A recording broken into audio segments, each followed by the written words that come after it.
हरे भरे जंगल के बीच एक विशाल बरगद का पेड़ खड़ा था, जिसकी जड़ें धरती के भीतर बहुत दूर तक फैली हुई थीं।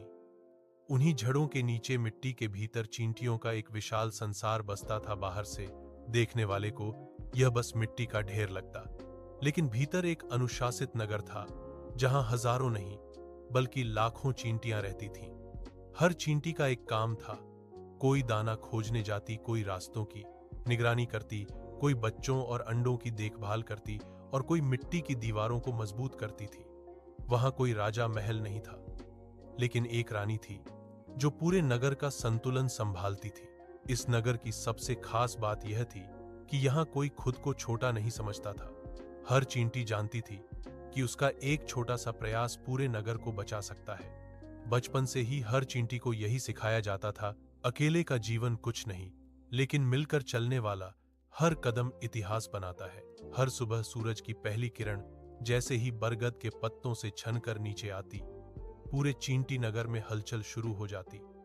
रास्तों पर कतारें बन जाती, बिना शोर के, बिना झगड़े के सब अपने अपने काम में लग जाते। यह दृश्य देखने लायक होता था। एक दिन की बात है, जब जंगल के ऊपर आसमान कुछ अलग सा था।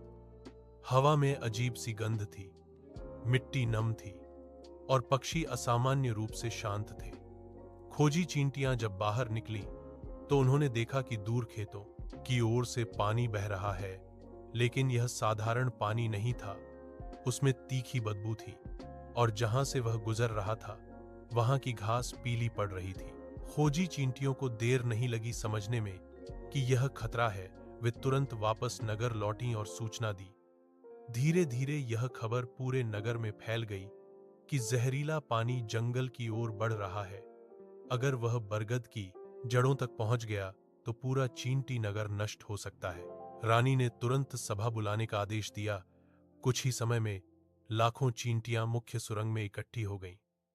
वहां कोई अफरा तफरी नहीं थी, लेकिन चिंता सबके चेहरे पर थी। रानी ने गंभीर स्वर में कहा, यह संकट छोटा नहीं है, लेकिन हमारी एकता इससे बड़ी है। अगर हम डर गए तो खत्म हो जाएंगे, और अगर हम डट गए तो इतिहास बनेगा। कुछ युवा चींटियां घबरा गईं। उन्होंने कहा, हम इतने छोटे हैं, यह पानी हमें बहा ले जाएगा। हम क्या कर सकते हैं? तभी एक बुजुर्ग चींटी आगे आई, जिसकी चाल धीमी थी, लेकिन आंखों में अनुभव था। उसने कहा, जब जंगल में आग लगी थी तब भी हमने यही कहा था, और जब बाढ़ आई थी तब भी हमने यही कहा था, लेकिन हर बार हमने मेहनत को चुना और हम बचे। उसकी बात सुनकर नगर में सन्नाटा छा गया।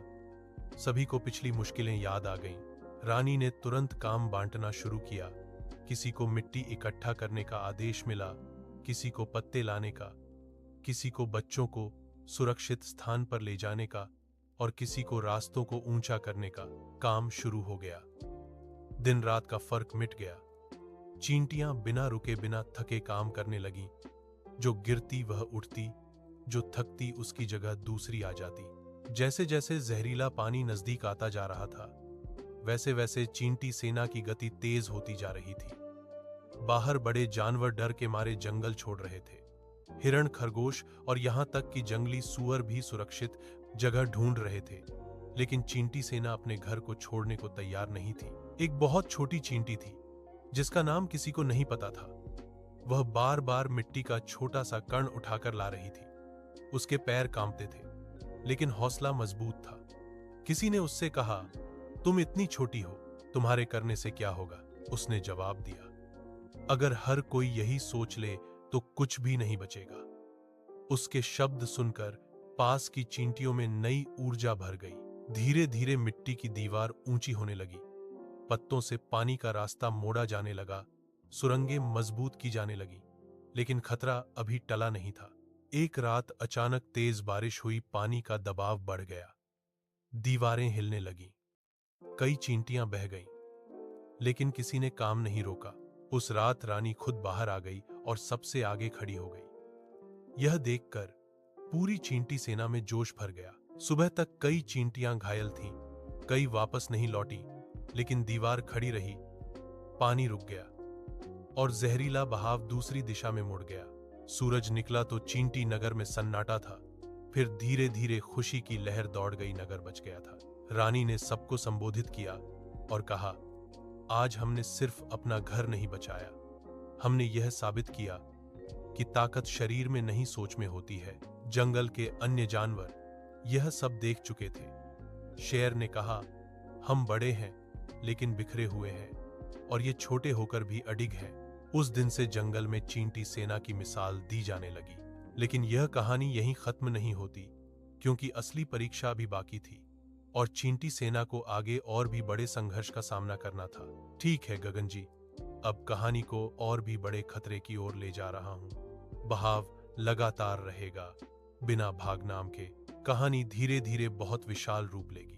जहरीले पानी से बचने के बाद चींटी नगर में कुछ समय के लिए शांति आ गई थी। लेकिन अनुभवी चींटियां जानती थीं कि प्रकृति कभी एक ही चेतावनी देकर नहीं जाती। खतरा अक्सर नए रूप में लौटता है। बरगद के पेड़ के ऊपर रहने वाले पक्षियों में अचानक हलचल बढ़ गई। कौवे बार बार चींटी नगर की ओर देखने लगे और रात में उल्लुओं की आवाज ज्यादा सुनाई देने लगी। खोजी चींटियों ने जब ऊपर जाकर देखा तो उनके पैरों तले जमीन खिसक गई। जंगल की दूसरी तरफ से एक विशाल लाल चींटियों की सेना आगे बढ़ रही थी। वे साधारण चींटियां नहीं थीं, वे लड़ाकू थीं, निर्दयी थीं और जहां जाती थीं वहां का सब कुछ खत्म कर देती थीं। उनका उद्देश्य सिर्फ एक था, कब्जा। उनकी संख्या इतनी ज्यादा थी कि जमीन काली पड़ रही थी। उनके जबड़े मजबूत थे, जहर तीखा था और सबसे खतरनाक बात यह थी कि वे बिना सोचे समझे हमला करती थीं। खोजी चींटियां दौड़ती हुई नगर लौटी और खबर दी। इस बार डर सिर्फ पानी का नहीं था, यह युद्ध का संकेत था। रानी ने फिर सभा बुलाई, लेकिन इस बार माहौल अलग था। यह खतरा प्रकृति का नहीं बल्कि किसी और की नीयत का था। कुछ चींटियां कांप रही थीं। उन्होंने कहा, हम मेहनती हैं लेकिन योद्धा नहीं, हम कैसे लड़ेंगे। तभी वही छोटी चींटी आगे आई जिसने पहले दीवार बनाई थी। उसने कहा, हम लड़ने नहीं, अपने घर को बचाने जा रहे हैं और जब मकसद साफ हो तो डर पीछे हट जाता है। रानी ने गहरी सांस ली और कहा, यह लड़ाई ताकत की नहीं, धैर्य और बुद्धि की होगी। योजना बनी सीधी लड़ाई आत्मघाती होती।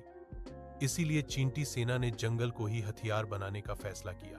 रास्तों में गड्ढे बनाए गए, सूखी पत्तियों के नीचे फंदे लगाए गए, पेड़ की जड़ों के बीच भूल भुलैया जैसी सुरंगें बनाई गईं ताकि दुश्मन भटक जाए।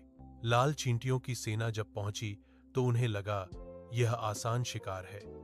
उन्होंने हमला कर दिया, लेकिन जैसे ही वे आगे बढ़ीं, कई फिसलकर गड्ढों में गिर गईं, कई सुरंगों में फंस गईं और रास्ता भूल गईं। चींटी सेना ने सीधा हमला नहीं किया, बल्कि धीरे धीरे उन्हें थकाया, भूखा रखा, भ्रम में डाला। फिर भी लाल चींटियां खतरनाक थीं। उन्होंने कई सुरंगें तोड़ दी, कई मजदूर चींटियां घायल हो गईं, कई वापस नहीं लौटी। रात को रानी ने देखा कि चींटी नगर में सन्नाटा है, डर हवा में घुल रहा है। तभी वही छोटी चींटी अकेली खड़ी थी। उसके शरीर पर जख्म थे, लेकिन आंखों में आग थी। उसने कहा, अगर हम सब थक भी जाएं, तब भी एक चींटी खड़ी रहेगी, क्योंकि हार तब होती है जब आखिरी चींटी झुक जाती है। यह सुनकर पूरी सेना खड़ी हो गई। अगली सुबह चींटी सेना ने आखिरी चाल चली। उन्होंने बरगद के पेड़ से मीठे रस का झूठा रास्ता बनाया। लाल चींटियां लालच में उस दिशा में बढ़ीं और खुद को दलदल में फंसा बैठीं। घंटों की जद्दोजहद के बाद लाल सेना टूटने लगी और आखिरकार पीछे हट गई। जंगल में सन्नाटा छा गया। फिर धीरे धीरे जीवन लौटा। कई चींटियां इस युद्ध में शहीद हुईं।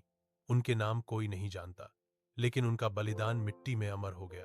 रानी ने कहा, आज हमने फिर साबित किया कि संख्या और ताकत से नहीं बल्कि सोच और एकता से जीत मिलती है। और उस छोटी चींटी को पहली बार सबने सलाम किया, जो अकेली होकर भी पूरी सेना का हौसला बन गई थी। लेकिन समय ने एक और परीक्षा लिख रखी थी, क्योंकि कभी कभी सबसे बड़ा खतरा बाहर से नहीं अंदर से आता है। ऐसी और रोचक और प्रेरणादायक कहानियों के लिए चैनल को सब्सक्राइब करें।